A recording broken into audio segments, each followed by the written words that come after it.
हर हर महादेव, जय भोलेनाथ। स्वागत है आप सभी का आपके अपने YouTube चैनल उपासना की उपासना में।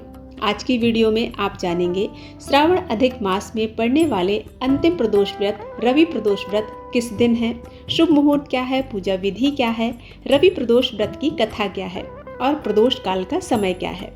तो यह संपूर्ण जानकारी आपके साथ शेयर कर रही हूँ। वीडियो में आप अंत तक बने रहें। वीडियो पसंद आता है तो लाइक जरूर कीजिएगा। चैनल पर पहली बार आए हैं तो इसे सब्सक्राइब करना बिल्कुल मत भूलिएगा। प्रदोष व्रत का दिन भगवान भोलेनाथ के लिए बेहद खास होता है। प्रदोष व्रत त्रयोदशी तिथि के दिन रखा जाता है। इस बार अधिक मास के कृष्ण पक्ष की त्रयोदशी तिथि 13 अगस्त रविवार को है। यह सावन का तीसरा प्रदोष व्रत होगा, क्योंकि इस बार सावन में 4 प्रदोष पड़ रहे हैं। सावन माह और प्रदोष तिथि भगवान शिव को समर्पित है। इस दिन भगवान शिव की पूजा अर्चना शाम के समय प्रदोष काल में की जाती है। इस बार अधिक मास पुरुषोत्तम मास होने के कारण श्री हरि नारायण और माता लक्ष्मी की पूजा करनी चाहिए। ऐसा करने पर महादेव के साथ साथ श्री हरि की भी कृपा प्राप्त होती है। अधिक सावन त्रयोदशी तिथि का प्रारंभ होगा 13 अगस्त दिन रविवार की सुबह 8:19 से। अधिक सावन त्रयोदशी तिथि का समापन होगा 14 अगस्त सोमवार के दिन सुबह 10:25 पर। प्रदोष व्रत पूजन का शुभ मुहूर्त होगा शाम 7:03 से लेकर 9:12 तक। प्रदोष व्रत पूजन का शुभ समय कुल अवधि 2 घंटे 9 मिनट की है।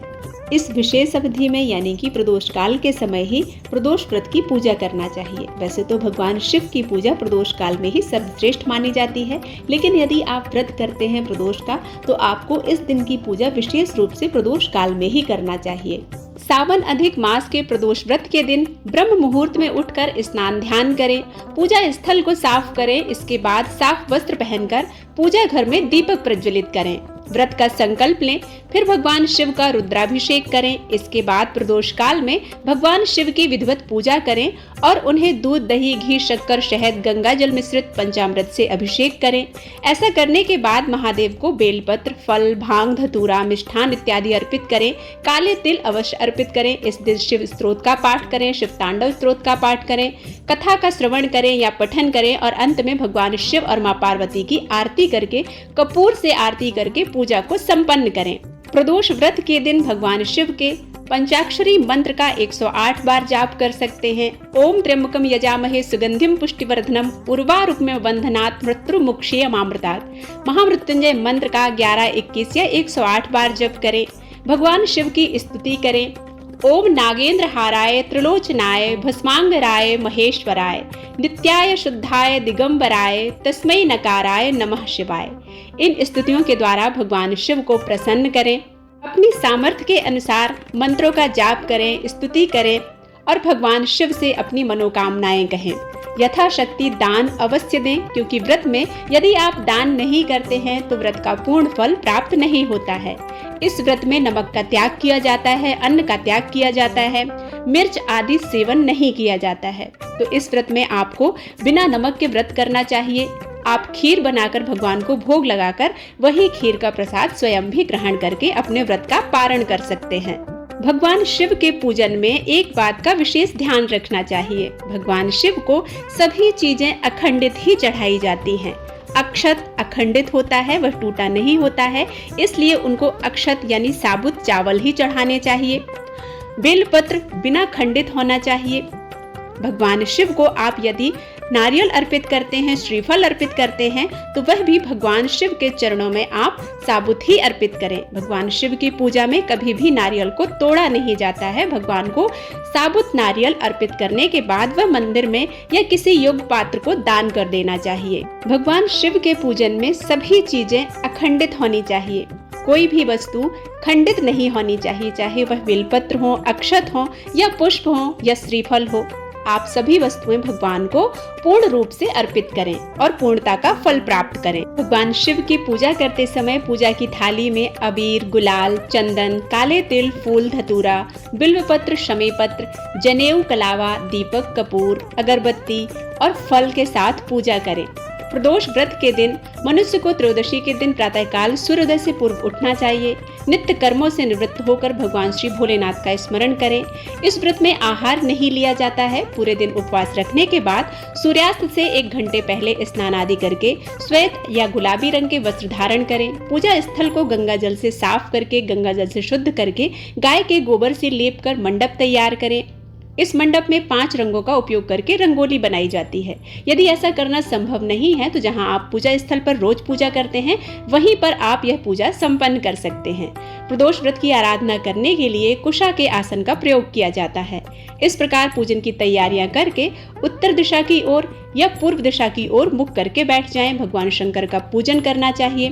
पूजन में भगवान शिव के मंत्र ओम नमः शिवाय का निरंतर जाप करते रहना चाहिए। प्रदोष व्रत को करने से 100 गायों के दान देने के बराबर फल प्राप्त होता है। हमारे धर्म शास्त्रों में प्रदोष व्रत का इतना अधिक वर्णन किया गया है। कहा जाता है कि एक दिन जब चारों ओर अधर्म की स्थिति होगी, अन्याय और अनाचार का एकाधिकार होगा, मनुष्य में स्वार्थ भाव अधिक होगा, व्यक्ति सत्कर्म के स्थान पर नीच कर्मों को अधिक करेगा, उस समय में जो व्यक्ति त्रयोदशी का व्रत रखकर भगवान शिव की आराधना करेंगे उन पर भगवान शिव कृपा करेंगे। इस व्रत को करने वाला व्यक्ति जन्म जन्मांतर के फेरों से मुक्ति प्राप्त करता है और मोक्ष मार्ग पर अग्रसर होता है। उसे उत्तम लोक की प्राप्ति होती है। श्रद्धा और विश्वास के अनुसार स्त्री और पुरुष दोनों ही इस व्रत को कर सकते हैं। मान्यता है कि इस व्रत से कई दोषों से मुक्ति मिलती है। चंद्र ग्रह प्रबल होता है। जीवन के कष्टों और संकटों से मुक्ति होती है। यह व्रत साप्ताहिक महत्व भी रखता है। रविवार को पड़ने वाले प्रदोष व्रत से आयु वृद्धि तथा अच्छा स्वास्थ्य लाभ प्राप्त होता है। सोमवार के दिन त्रयोदशी पड़ती है तो व्रत करने वाले को आरोग्य प्राप्त होता है और इंसान की सभी इच्छाएं पूर्ण होती हैं। मंगलवार के दिन त्रयोदशी का प्रदोष व्रत हो तो उस दिन के व्रत को करने से रोगों से मुक्ति व स्वास्थ्य लाभ प्राप्त होता है। बुधवार के दिन प्रदोष व्रत हो तो व्रत करने वाले की सभी मनोकामनाएं पूर्ण होती हैं। गुरुवार के दिन प्रदोष व्रत पड़े तो उस दिन व्रत के फल से शत्रुओं का विनाश होता है। शुक्रवार के दिन होने वाला प्रदोष व्रत सौभाग्य और दाम्पत्य जीवन में सुख शांति बनाता है। संतान प्राप्ति की यदि आपकी कामना है तो शनिवार के दिन पड़ने वाले प्रदोष व्रत को करना चाहिए। अपने उद्देश्यों को, अपनी मनोकामनाओं को ध्यान में रखकर यदि आप प्रदोष का व्रत दिनों के हिसाब से करते हैं तो आपके मनोरथ निसंदेह पूर्ण होते हैं। आइए अब रवि प्रदोष व्रत की कथा का श्रवण करते हैं। एक गांव में अति दीन ब्राह्मण निवास करता था। उसकी साध्वी स्त्री प्रदोष व्रत किया करती थी। उसे एक ही पुत्र रत्न था। एक समय की बात है, वह पुत्र गंगा स्नान करने के लिए गया। दुर्भाग्यवश मार्ग में चोरों ने उसे घेर लिया और वे कहने लगे कि हम तुम्हें मारेंगे नहीं, तुम अपने पिता के गुप्त धन के बारे में हमें बता दो। बालक दीन भाव से कहने लगा कि हे बंधुओं, हम अत्यंत दीन दुखी हैं, हमारे पास धन कहाँ है। तब चोरों ने कहा कि तेरे पास इस पोटली में क्या बंधा है। बालक ने निसंकोच होकर कहा कि मेरी माँ ने मेरे लिए रोटियां दी हैं। यह सुनकर चोरों ने अपने साथियों से कहा कि साथियों, यह बहुत ही दीन दुखी मनुष्य है, इसलिए हम किसी और को लूटेंगे। इतना कहकर चोरों ने उस बालक को जाने दिया। बालक वहां से चलते हुए एक नगर में पहुंचा। नगर के पास एक बरगद का पेड़ लगा हुआ था। वह बालक उसी बरगद के वृक्ष की छाया में सो गया। उसी समय उस नगर के सिपाही चोरों को खोजते हुए उस बरगद के वृक्ष के पास पहुंचे और बालक को चोर समझकर बंदी बनाकर राजा के पास ले गए। राजा ने उसे कारावास में बंद करने का आदेश दिया। ब्राह्मणी का लड़का जब घर नहीं लौटा तब उसे अपने पुत्र की बड़ी चिंता हुई। अगले दिन प्रदोष का व्रत था। ब्राह्मणी ने प्रदोष व्रत किया और भगवान शंकर से मन ही मन अपने पुत्र की कुशलता की प्रार्थना की। भगवान शंकर ने उस ब्राह्मणी की प्रार्थना स्वीकार कर ली। उसी समय भगवान शंकर ने उस राजा को स्वप्न में आदेश दिया कि वह बालक चोर नहीं है, उसे प्रातः काल छोड़ दे, अन्यथा तेरा सारा राज्य वैभव नष्ट कर दूंगा। प्रातः काल राजा ने शिव जी की आज्ञा के अनुसार उस बालक को कारावास से मुक्त कर दिया। बालक ने अपनी सारी कहानी राजा को सुनाई। सारा वृत्तांत सुनकर राजा ने अपने सिपाहियों को उस बालक के घर भेजा और उसके माता पिता को राज दरबार में बुलाया। उसके माता पिता बहुत ही भयभीत थे। राजा ने उन्हें भयभीत देखकर कहा कि आप भयभीत ना हो, आपका बालक निर्दोष है। राजा ने ब्राह्मण को 5 गांव दान में दिए, जिससे वे सुख पूर्वक अपना जीवन व्यतीत कर सके। इस तरह ब्राह्मण आनंद से रहने लगा। शिव जी की दया से उसकी दरिद्रता दूर हो गई।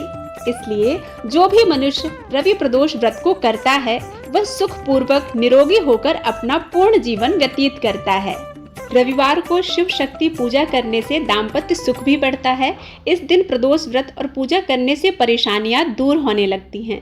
रवि प्रदोष का संयोग कई तरह से दोषों को दूर करता है। इस संयोग के प्रभाव से तरक्की मिलती है और इस व्रत को करने से परिवार हमेशा आरोग्य रहता है। साथ ही सभी मनोकामनाएं भी पूर्ण होती हैं।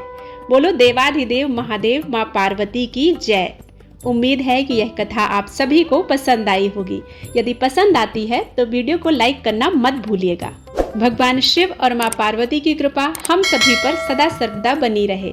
इसी कामना और विश्वास के साथ आप सभी से विदा लेती हूँ। मिलती हूँ एक नई कथा के साथ। तब तक के लिए ओम नमः शिवाय।